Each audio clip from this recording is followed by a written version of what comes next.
Hey Maximizers, and welcome back to my channel. If you're new here, welcome. My name is Crystal, and this is a video, what I call a maximizer video. It's a video that's going to give you some information on how to maximize your life. The month of March 2019, I have decided to share maximizer content in relation to finances and budget. And we're going to start off March right with learning how to create a coupon budget. And I'm just going to talk with you guys a little bit about how I started out and how I created my coupon budget and how you can do the same. If you're interested in how to create a coupon budget, just keep on watching. I just want to give you a little bit of backstory about how I started to create my coupon budget and why I did it the way I did. So I wrote down some notes here. So when I started couponing back in 2007, 2008, I did it out of need. I went to college in fall 2008, and my mom had always couponed on a small level. So I started to coupon right, before I went to college, and it was out of need. So once I was in college, I had what I called a grocery budget for myself. The amount of money I allotted each week to spend on food for myself. So my couponing budget was kind of in my grocery budget. I think at that point I had like $50 a week or something, maybe a little less, maybe like $35-40 a week, because I had a meal plan in college. But back then I was like, okay, I can only spend about $15 a week couponing because it was within my grocery budget and I didn't have anything else to give. So this is how much money I had for groceries. And out of this grocery budget, I had to use some of it for couponing. So I just chose a random amount between, like, some weeks it was about $20, depending on what the deals were. Some weeks it was $15. Some weeks I didn't coupon at all. So I wasn't couponing every week. I was probably couponing maybe twice a month at this point in college. So I've always started with my couponing budget being a part of my grocery budget. Fast forward to grown up real life. I have a kid, and I need to create a budget for the house. So same thing. I would look at how much I was spending on groceries, but I would always allocate a money. I would always allocate a certain amount of money each week for groceries because that's what I did in college. I just naturally did that when I moved out and lived in my own house. So my grocery budget has always been somewhere between $50 and $100 per week. Now, when there was more people in my house, I would spend a little bit more. But 3 people or less, I could get away with couponing and budgeting between $50 and $75 a week. And back when I first moved to Florida, I would go to a meat market about once every 6 to 8 weeks. And I would spend about $100 to $150. And that meat would last for about 8 weeks. So that is why I was able to scale down my budget to like $50 a week because I already had the meats. So I would, save that $150 over those 8 weeks. So by the time it was time for me to do meat shopping again, I had the $150 max to use, and that meat would last us for 2 months. So again, I chose an amount that was within my budget and I forced myself to stay within it. Now, if you have a decent amount of funds and you're spending money grocery shopping, so the first step for anyone is to review your expenses from the previous month. Or if you didn't, or you don't track your spending, or you don't know how, I say you want to get on a budget, kind of see how much you're spending over this next month. Then at the end of the month, you can look at your numbers. Looking at your spending will help you to first see how much you're spending, what you're spending your grocery money on, and what you're buying with groceries. Now, I put everything in my grocery category before I was like couponing like I am right now. So anything for the house was in that grocery budget. So $50 to $75 a week. Had to get the toilet paper, had to get the paper towels, had to get the bathroom cleaner, potatoes, cereal, whatever we needed for the house was in that grocery budget. That's why I was able to coupon with it. So you want to look at your expenses and see what you're spending and how frequently are you spending. The second thing I would say is look at your current household situation, as in check your pantry, check your refrigerator, check wherever you keep your cleaning supplies, your toilet paper. What do you have already? And are you just continuously buying every week when you're not out of something or you're not close to being out? Or are you just buying? Now, all of this ties into creating a couponing budget because you're going to be couponing for these items. So you kind of want to start and look and see what you have. I call it taking inventory. Before I go shopping for anything, I always take inventory of what I have. I know a rough estimate, if not exactly, how much I have of each item. So even if I do see a good deal, I may say, you know what, I don't really have space for it. If it's not free or a moneymaker, I probably don't need to buy it because I don't have space for it. I'm pretty stocked up on it, okay? So I hope I'm making sense. I'm just trying to give you guys a backstory of how I got to the point of creating my couponing budget. But you always want to take inventory. I had some coworkers who I helped save just a little bit of money just by telling them to take inventory before they went grocery shopping. For example, they always use tomatoes every week to cook, right? So they would buy like 3 or 4 tomatoes every week, but only use 2 of them. So every week they went grocery shopping, they were buying 4 tomatoes. And every week they were throwing away like 4 tomatoes because they didn't use what they had already. They bought new ones. So it's like throw away the old and use the new. So always take inventory of what you have so that you can kind of see what you need. And you're not buying things that you don't need just because you think you need them. Okay? So once you kind of take inventory, see how much you've been spending, see how much you have already existing. Then from there, you need to kind of look at your overall budget and say, okay, is spending $400 a month for a family of 4 reasonable for us?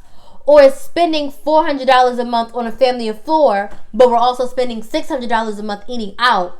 Something's not adding up. We're wasting somewhere. You have food at home rotting, but you're eating out.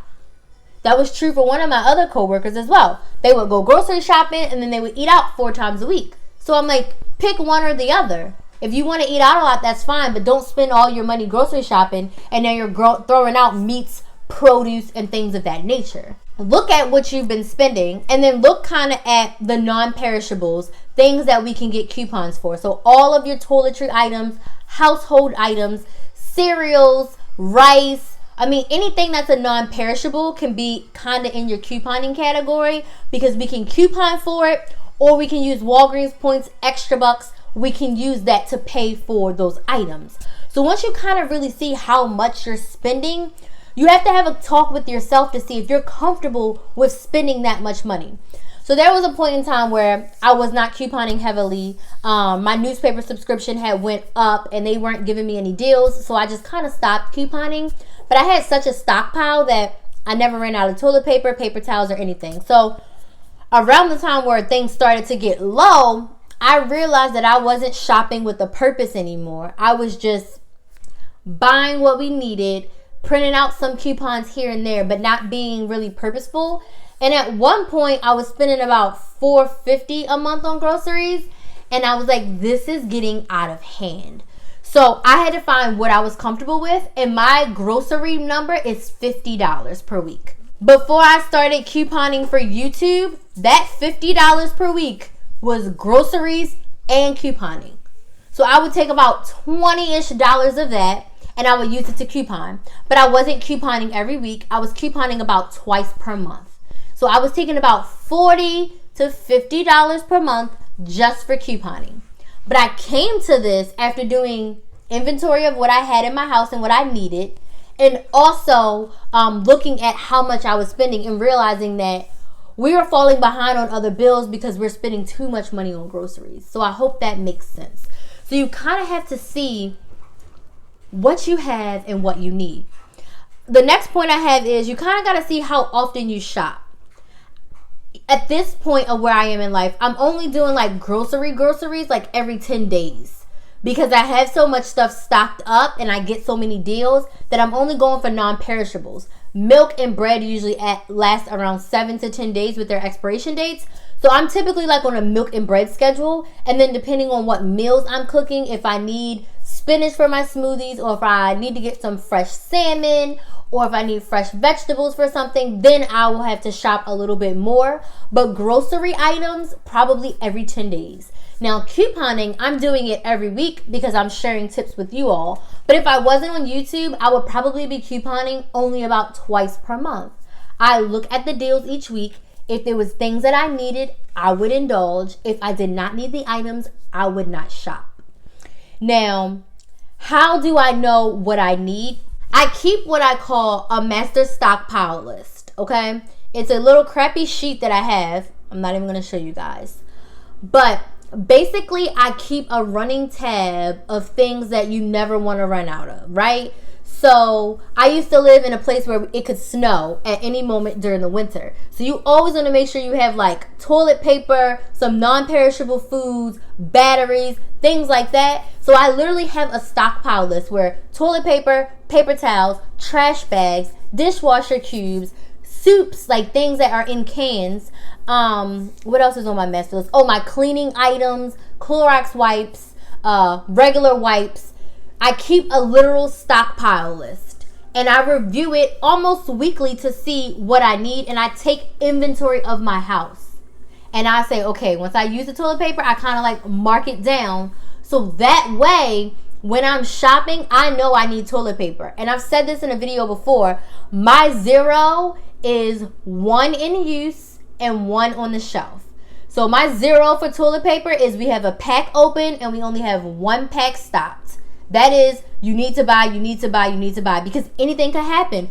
What if I can't coupon next week? What if I can't coupon for 2 weeks? What if anything happens? I do not want to pay full price for toilet paper. I don't want to pay full price for body wash, shampoo, none of it. So I keep that stockpile list. And that helps me with my coupon budget. But some weeks I may not need anything. So maybe I'll go 2 weeks without couponing. So that money I just don't use, I can allocate it for other funds, or you can let it build up. If you're shopping weekly, or if you like, okay, no matter what, I'm going to the store every week, whatever your monthly budget is, that is what you need to break up into weeks. If you're shopping bi-weekly, then you need to break that up into bi-weekly. If you're shopping monthly, then you need to say, okay, this is what I have. $100 a month, this is what I have, and this is what I'm going to use. So basically, to find your couponing budget, I say start with your grocery budget, because when you're grocery shopping, that's typically where you grab all of your other items that you need for the house, okay? So, again, just to reiterate, you want to look at that budget, look at how much you're spending, see if that's a comfortable amount. If it's not a comfortable amount or you want to reduce it, pick a number. If you're spending $450 on groceries and $175 a month of that is toiletry items, we can probably easily get that down to $75 if you're couponing even just bi-weekly. So you could give yourself $100 a month just for couponing and potentially become under budget for all of your toiletry items. So you have to literally look at your numbers and come up with a number that you're comfortable with and kind of force yourself to stay within that budget couponing wise. If you're like, I don't know, Crystal, I don't have an idea. So a basic baseline, in my opinion, is $20 a week or less to start. If you're really on a budget, $10 a week. That is $40 a month. Do any deals that you can, CVS, Walgreens, Dollar Tree. Do whatever you can under that $10. And as you earn rewards, you want to use rebate apps so that way you're using their money back into help your life, right? Use those rebate apps to stretch your money. Use your Walgreens points to stretch your money. Use your extra bucks to stretch your money. Start with $10 per week. If you're like, you know what, I'm new to couponing, I don't have a lot, start with 10. If you have a little bit more, start with 20. And then you just do deals that you need based on your stockpile inventory. Do deals that you need within that $20 per week. Or if you're like, I only want to go couponing twice a month and I give myself $25 each trip, that's totally fine. Pick your number and stay within that budget. Let me see what else I have here. Outside of that is pick your budget and stick to it. Unless it's like a burning deal where we're getting like $1.25 toilet paper and you want to like go over budget a little bit, pick your budget and stick to it. I am going to do a video in the future of how to make these rebate apps work for you, because you can get referral bonuses, extra bonuses. You can get cash in your PayPal, or you can redeem for gift cards. You want to use these rebate apps to buy things that A, you don't have a coupon for, or just to naturally help you reduce your expenses, okay? So I hope that this was helpful. I hope I didn't ramble too much. I hope you guys understand. To create a budget of any kind, you need to review how much you're spending already. You need to see if that is a comfortable amount. You need to take inventory of what you have before you go shopping, so you're only getting what you need. Pick a budget that you are comfortable with and force yourself to stay within it. When you're couponing or shopping out of need and you know your card only has $100, you can't go over 100 because then your card will decline. So even if you have to just take out your $10 in cash or your $20 in cash, do it so you stay within your budget. Because the whole point of couponing is to save money, not to do deals every single week and waste money or get items that you don't need, okay? If you're going to donate or you're going to give away, that is awesome. You need those items. But if you're a parent or if you're a family person and you don't have a lot, do not do deals just because they look good. Do what you need. So again, choose your budget and stick to it, okay? I think that is pretty much it. I hope this was clear. I hope you guys have a little bit of an understanding. Please comment down below if you have questions, you have concerns, if you need additional help, if you need help really figuring out your budget, or you need help just figuring out your stockpile list. I am here to help. I now offer one-on-one coaching sessions. I would love to help you create your coupon budget. There'll be a link in the description box where you can click that link and it'll say one-on-one coaching. You can go ahead, pay for your hour, choose your day and time. I'll respond back to you, kind of give you a little bit of a questionnaire to see what you need from me so that I can prepare. And then we can have our session either over the phone, we can have a virtual session like a Skype or a FaceTime. Whatever you need in order to be successful, my coaching sessions are there for you. Anything around couponing and a little teeny tiny bit about YouTube, since I've been doing it for 6 months. So if you have any questions, I can just give you my experience thus far and what I do. But yes, if you need additional help, you want personalized one-on-one help, please sign up for a one-on-one coaching session. I would love to help you, okay? Alright, maximizers, I hope you all enjoyed this how to set up a couponing budget video. I hope it was informative and I was able to kind of show you my thought process and how I come up with the couponing budget. Of course, if you have any questions, please comment those down below. Thank you all so much for your love and support. We hit 9,000 subscribers on Friday, so I'm super duper excited. Thank you all so much. As always, please like, share, and subscribe. Thank you all so much for watching, and I'll see you in the next video.